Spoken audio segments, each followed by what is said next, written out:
Happy Friday and Happy New Year and welcome back to Drinking by My Shelf. Vlogmas is over, Christmas is over, 2018 is over, and now we're starting afresh with videos every Friday, just like in the good old days. And the first video of this year that I'm going to bring you is what were my best books of 2018. So I wanted to narrow it down, as usual, to my top 10, but that was a bit of a challenge this year because I only read 9 5-star books. So I've got all 9 of them here. These were all of the books that I gave 5 stars to this year, and then I also got a bonus one that I gave 4 stars to, but have not really stopped thinking about since I read it. So really, it should be on the top books of the year list as well. Should I do them in the order I read them?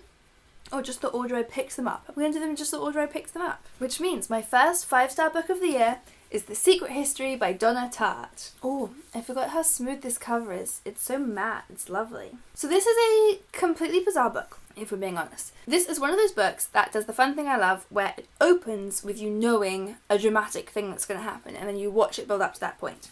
So the first line is something great. The snow in the mountains was melting, and Bunny had been dead for several weeks before we came to understand the gravity of our situation. So we already know that Bunny is dead, and then we're going to go back and watch that all play out. So that is very exciting. That goes up basically to like halfway through is when the actual murder happens, and then afterwards we go on and see what happens next. And the book is constantly making us re-evaluate the characters that we think we know, which I loved. And it's one of those really, really clever books. So I read this one as part of a book club, and actually not everyone in the book club loved the book. In fact, I think I was the only one who loved it. It is a strange book, and the characters are very inconsistent, and you can't trust them, and you can't really believe the things that happened. It all seems too unrealistic, but I felt like that was part of the point. Like, I found that really clever. Obviously, that's just one way of seeing it. I'm not saying like, oh, I saw the point of it and they didn't. Like, absolutely not. Who fucking knows what the point of it was? But I interpreted it as those things all being part of the story deliberately, which I really enjoyed. I also read the whole book in my head in an American accent, which I really enjoyed. I don't know what accent they would have. It's in New England. I just tried to do my best Emily Gilmore accent in my head, but it came out more like Noah from The Notebook. Those two things are not connected. I probably increased my enjoyment of the book by at least 50% by reading the whole thing in my head in whatever American accent I ended up doing. Homegoing by Yaa Gyasi. Oh my goodness, this one was good. So good. So this is about 2 sisters. Well, it's not actually about them. It's about all sorts of people. It begins with 2 sisters, Effia and Essie, and they end up having massively different lives. One of them is sold as a slave, and one of them is married off to a British slave trader. And then every chapter alternates. So after we see their 2, we alternate between the different descendants of the different halves of the family and see how massively different their lives become. There's a lot of sadness and hardship in both strands of the family, and it's just an amazing way of really seeing the history of racism in America from the strand of the family that moved to the States. You kind of follow that happening. I love, love, love books that span generations, especially when they also span generations and continents, and such a crucial part of history in this case. I thought it was so powerful. It's one of those books that you read with a constant like lump in your throat. I had to take a break and walk around the block when I'd finished. Walk around the block. Now I'm sounding American. Walk around for a bit when I'd finished it just to recover because I was so emotional. Oh my goodness, talking of emotional, I read A Little Life this year. Now this one has very, very mixed reception on BookTube. I know that. I know some people who absolutely hate it, and I do see the criticisms, but I didn't read it that way. I didn't feel like that's what it was at all. I felt like it was this incredibly powerful book about the way trauma can affect people's lives so badly that there is no escape from it. I disagree that the character was very one-dimensional. So the main character in it, who has suffered incredible trauma, and yes, like almost unrealistic levels of trauma, but I didn't think that made him one-dimensional at all. I didn't think that he was just painted as a trauma victim and nothing else. And there was a rather lovely moment in it where he has various relationships throughout the book, one of which is absolutely horrible, one of which is lovely, and in the nice relationship, his partner says that he thought that he always was trying to fix him. He always felt like he had to fix him, and then he has this realization that he doesn't have to fix him, he just has to love him.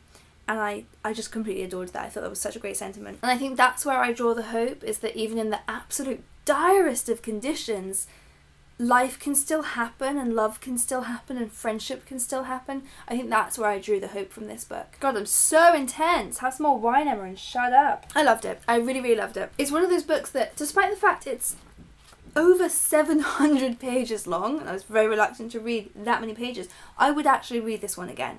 That's how much it moved me and how much it meant to me. So, yeah, this... Oh, I forgot that I'm supposed to do a number 1. This is definitely in the runnings for the number 1 spot of the 10. And then another book that's similar to it is The Great Believers by Rebecca Mackay. This could also be my number 1, you know. So this is a book with a split timeline. I love those. One half is set in the 1980s, kind of alternates between them. So one part is set in the 1980s, and it follows this young man named Yale and his group of friends, and it's about the AIDS crisis and how it affects them, and all of that is just awful and heartbreaking. And one friend that he makes throughout all of this happening is the youngest sister of one of his friends who died. So he has a friend, Nico, who dies of AIDS, leaving behind a younger sister, Fiona, and Yale and Fiona form a friendship. Then in the present day, we follow Fiona tracking down her estranged daughter. So her daughter had run away to Paris to join a cult, and Fiona has come to try and track her down. And while she's there, it's partly about her relationship with her daughter, and it's partly she stays with an old friend, an old photographer, who knew a lot of the men that Fiona was friends with, Yale and all of his friends.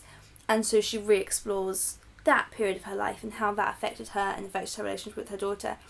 And it was absolutely beautiful. You know, this was the kind of book that's so sad that it's just heartbreaking and just like destroys you. But I didn't cry. I wouldn't cry at a book like this because it's just like, it's too sad to cry. It's just like permanent, like, oh God. Whereas this one I actually cried at, and that's really, really rare for me to actually like cry tears. But I did. I want to read this one again too. Oh my goodness, I can't decide. How am I supposed to keep reading new books when I just want to read this on repeat? Oh my goodness, so many good books this year. This is one of them. A couple of non-fiction ones, which is rare for me. I've got 2 non-fiction ones. The first one I don't have with me because I lent it to my friend, and that is Eating Animals by Jonathan Safran Foer.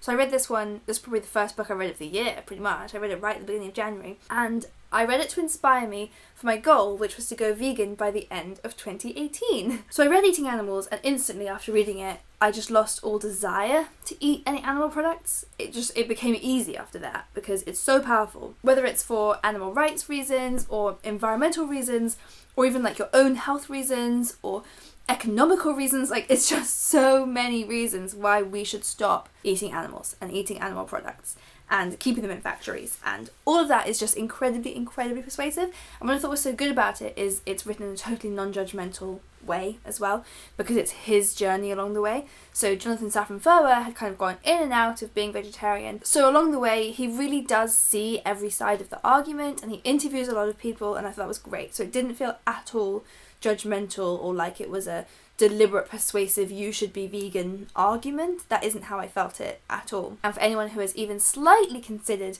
whether or not they want to be eating animals, or what it means, or why they should even consider not, it's a really great place to start. It won't make you feel bad for your choices, it will just tell you where the food comes from and what the effect is on the animals and on the world and on you of the animal product industry. And that's something that I think we should all know about, and I'm glad that I know about it now. And then on the topic of food, another non-fiction is Just Eat It by Laura Thomas. Super late slipping into the game here. I only just read this one like last week, and it's made it to my top 10 books of the year just because it resonated with me so much. So many of me and my friends have suffered from disordered eating patterns. I mean, almost everybody does. It's just ridiculous that we all go through this. And this book basically is just like stamping out diet culture and finally giving us the tools to do something about it, which is so needed. It's about intuitive eating or mindful eating, but it's a really great guide to it. It's written in a really fun style, so you just really engage with it. And it takes away any idea of rules that you could break or feel guilty for. There's no right or wrong. It's all about celebrating yourself and learning yourself and looking after yourself, and stop trying to change yourself. I interviewed Laura Thomas, and that video went up just yesterday, so we talked about it more in there, so I will link to that below so you can go and watch it there. But for anyone who is growing up in today's climate, have we finished growing up yet? I don't know. Anyone who is living in today's climate where food can no longer just be a harmless thing that we use to get energy and stay alive. It's now like a moral decision. You're either good and you eat the apple, or you're bad and you eat the donut, and that shit goes into our brains and does not leave.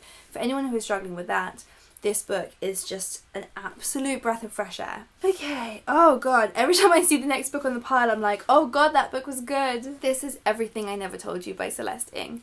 So last year I had Little Fires Everywhere on my top 10 of the year, and somehow this was even better. This book was absolutely brilliant. So it's another of those, like I was saying with The Secret History, where you know from the beginning what's happened.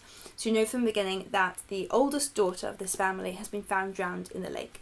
And the police think it was a suicide, and the family just know it couldn't have been a suicide. And we switch between present and past, finding out everything that led up to Lydia's death in the lake and everything that happens afterwards. And I think what Celeste Ng is so amazing at, more so than any author I've read for a long, long time, is quite how realistic she makes her characters and quite how in their heads you get. There wasn't a single character in this that I didn't relate to, despite the fact that some of them were so different from me, and some of them made choices that I would never, ever in a million years make.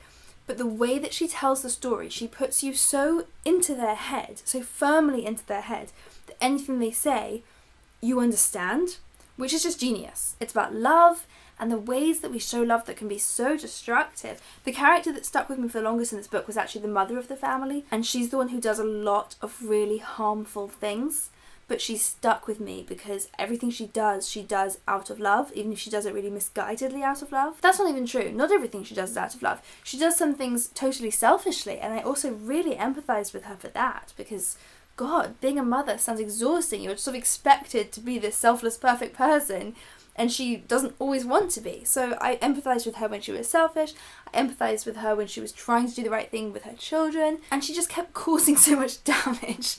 But oh god, I think I related to her more than anyone else in the book. I feel like they're real people and that they're a part of me. Intense Emma Strikes Again. Drink Your Wine Again. Okay, this one I've talked about a lot. This is The Homemaker by Dorothy Canfield Fisher. I did a whole video on this, so I'm going to link below to that. So I'm not going to do the whole spiel again. I made a gingerbread house and talked about The Homemaker. But the basic synopsis is that it's about a husband and wife. The wife is the homemaker, the husband goes out to work. It's set in the 20s. And then the husband has an accident and suddenly he has to stay at home and the wife has to go out to work. And suddenly this couple, who are very unhappy, find they can thrive in their new roles because that's what actually suits them. Fuck what society says. And it's brilliant, and I will link to the video where I talked about it for like 15 minutes because it's so good, and you can go over there and find out more about it, but it's really, really great. Okay, so the last one that I gave 5 stars to at the time is this graphic novel. This is Mouse, The Complete Mouse by Art Spiegelman. So this was another one that I read for my book club.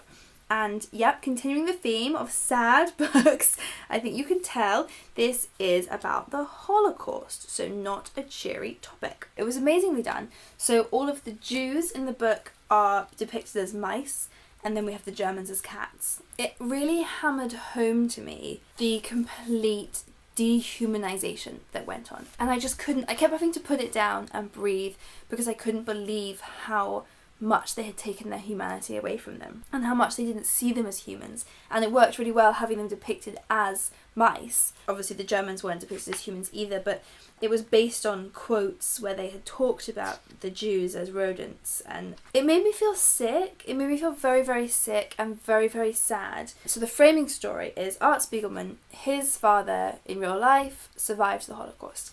So he had spent a lot of time interviewing his father and finding out his story. So we get the framing story of Art talking to his father and hearing in his own words, and then also we kind of go into the past and see that happen. His father, this man who had survived the Holocaust and gone through these terrible things, he isn't painted in a terribly sympathetic light in present day. They argue all the time, the father and son, and the father is not very nice at all to his girlfriend, and he's very frustrating, and he's even racist. There's a point where they pick up a black hitchhiker and the father is really upset by it, and he can't see the comparisons that the son draws with, how could you be like that? How could you discriminate against this man when you have yourself so suffered being discriminated against? And he can't see the comparison.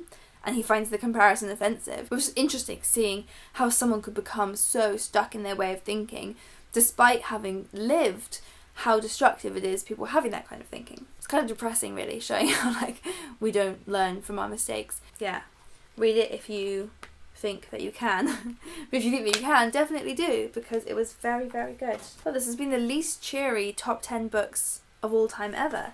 And I've got a sad one for my final one as well. Yay! So this is the one that I actually gave 4 stars to, but I'm upgrading it to 5 stars because I've thought about it so much since I finished it.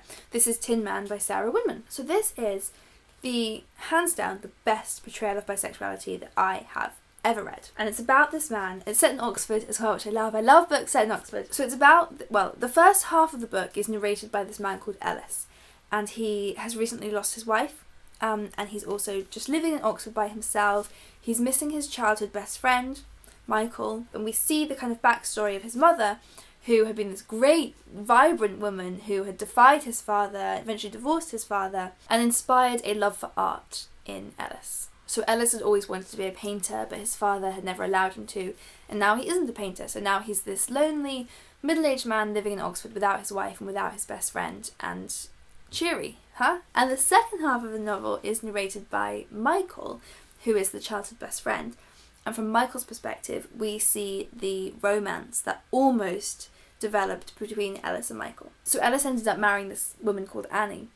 And the relationship with Annie is completely real and completely full of love. He completely adores her and the relationship is wonderful. But at the same time, he genuinely could have loved Michael, and the only reason that he didn't end up with Michael was because of his fears and the social stigma of the time, and his fear of his father, and all of those things that have been instilled in him. But those things happily coexist. It's never once suggested in the book that it's sad that he had to end up with a woman because he was too scared to admit that he was gay. It's not like that. He genuinely loves Annie, and he also genuinely could have loved Michael, and Michael genuinely loved him, and then Michael and Annie also have this great friendship. So it's this wonderful story of love and friendship, and I've never read anything that portrayed bisexuality so perfectly to me, and I feel all emotional about it. I feel all emotional about every book I've just mentioned to you.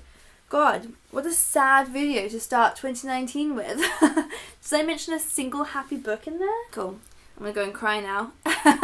Leave a comment below with your favourite books of 2018 so I can go and check those out. So hit that subscribe button below if you haven't already, because I post new videos every Friday, and I will see you next time.